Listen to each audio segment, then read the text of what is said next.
Good morning, welcome to our YouTube channel. Today is Sunday the 2nd of August. We're in a field of some pearl millet. This stuff was planted on the 17th of June and we're cutting it today. It's going to be dry hay. I started on this field yesterday. There's 27 acres right here. Then we have 27 acres across the lake there. This is the field that was flooded last year. This was wheat. It was completely submerged in water, where you can see right about where that millet is, standing millet is right there, is where the water level got to. And that field was sitting probably under 3-4 feet of water for most of last summer, all of fall. This is the windrow right here. This will sit here for 10 days, 14 days, depending on the weather. We won't turn it, we'll just let it sit here and dry out. See, the steel crimpers have really mashed the stems to help with the drying. See the stems here split open. So yeah, this will make a lot of bales. Supposedly this field should grow back if you leave 5 to 6 inches of stubble. Then the plant should regrow. So we'll see if it does or not, and if it does, they say you can cut it every 30 days until it freezes and kills it. So hopefully we can get at least one more cutting, and possibly 2 unless we get an early. As you can tell, that swath is really loud. Here's one of these windrows that's really wet.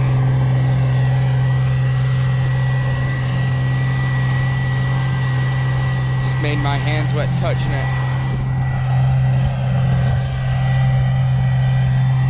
This is drilled at 7.5 inch spacings, and it's pretty thick. This here, that's almost knee-high windrow.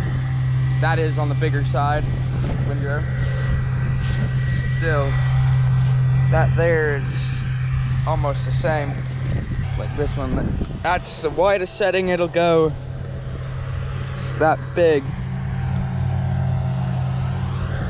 This is gonna be baled. This should make a lot of bales. As you'll see here, once he passes, how high up it is on the swather head.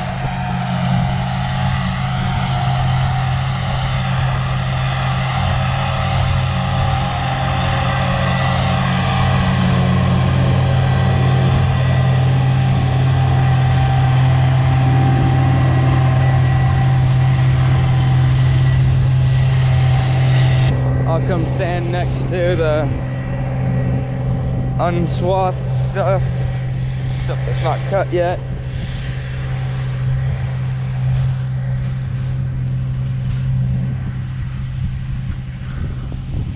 It's this tall.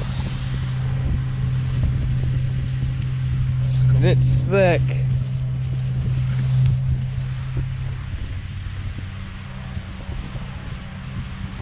Hopefully the whole field will be like that. Pretty sure it is. Go ahead and like and subscribe, comment, share, whatever you like to do. Add me on Snapchat. Username is in the description. Follow me on Instagram in the description. Our Facebook page is in the description. Yeah, go do all that. We read every single comment. If you have any questions or just want to say something, yeah, go ahead and do that. Okay, so that's the first 27 acres done. I didn't bore you with making you watch the whole thing or time lapse or whatever. There's plenty of time for that, and I'm sure you probably get tired of watching the swath of work. But yeah, here's the field. Done. My pickup is clear over there. 27 acres. It took quite a while. So Well, we'll put you on time lapse and head to the next field.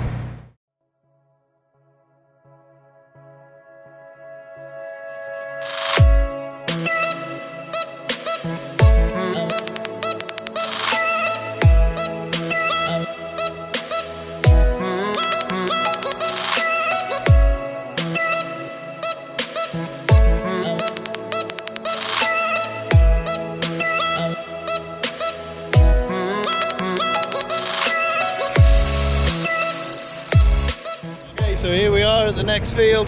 This one's 20 acres. This is our own field, same with the last one. This is not any contracting work. Another field that was flooded last year and where we had to pick up the sticks from. You can see I maybe put a picture in if I can find one of me standing in a wheat field with the water up to my chest, somewhere about here. So yeah, over there is the lake. And this is the field. Well, we'll get cracking, knocking it down. Now we are raking it for the first time. I have the rake folded all the way out and wheels not quite as far out as they could go. Just flip the two windrows over so they're not touching to help it dry out a little bit. And then a couple days, we're gonna come in again, rake it, and bale it. We're gonna rake the two windrows closer next time. We're just doing this as spread out for drying, and the top is dry as you can see there, but the bottom is still green. It's not gonna dry at the bottom of the windrows. So yeah.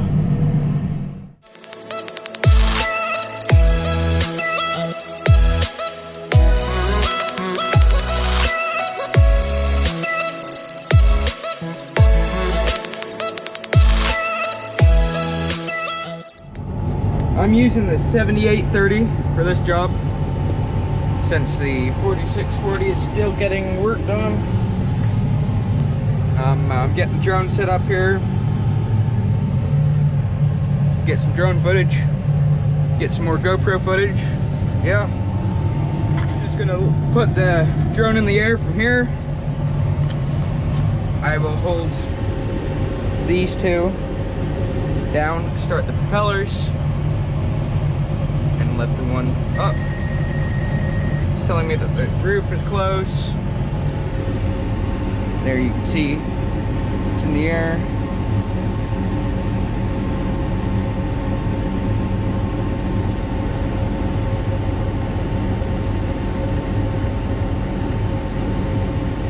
And there we are.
Here I'm just recording a little bit on my phone because the GoPro is over on the pickup. I have to upshift quick.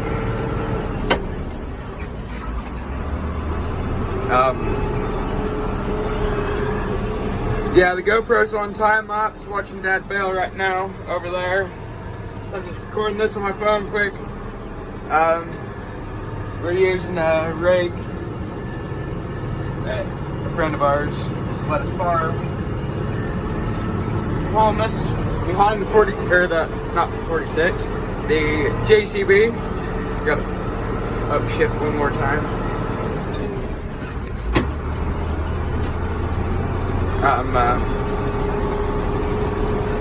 We're just flipping these windrows, as we said, they're just wet. This is on the second field. On this drone footage that you just saw earlier, if you look at the right spot, you would have been able to see Dad baling and me raking in two different fields. There's a pasture in between the two fields. But we're just doing this right next to the lake. This is all flooded out.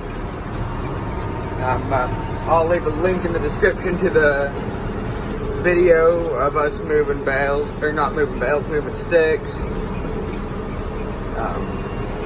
Yeah. Well, seems like we've got a dry day today. It's been humid and crappy for the last 2 weeks. This stuff's been down for 2 weeks. We've turned it like 3 times. Today I think it's finally ready to bale. Let's see what it's like.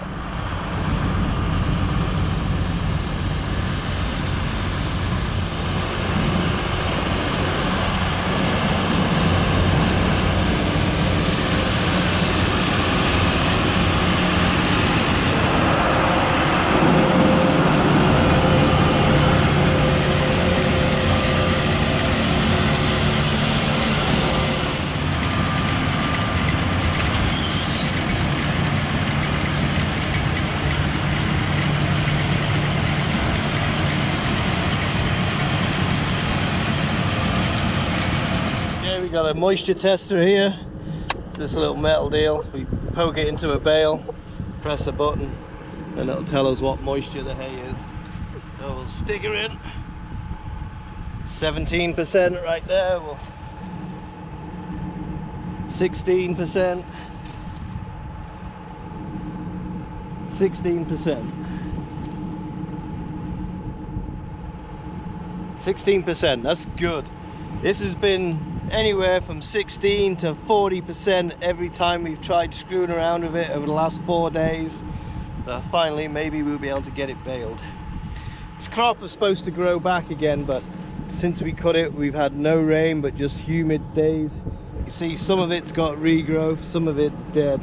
Well, it looks dead, so not holding up much hope to get a second cutting, but guess we'll see. Hopefully it'll rain in the next few days and it'll green up again. So, well, we'll bale all this and see how many we end up with. This is 27 acres right here. I don't know, guess we'll see how many bales.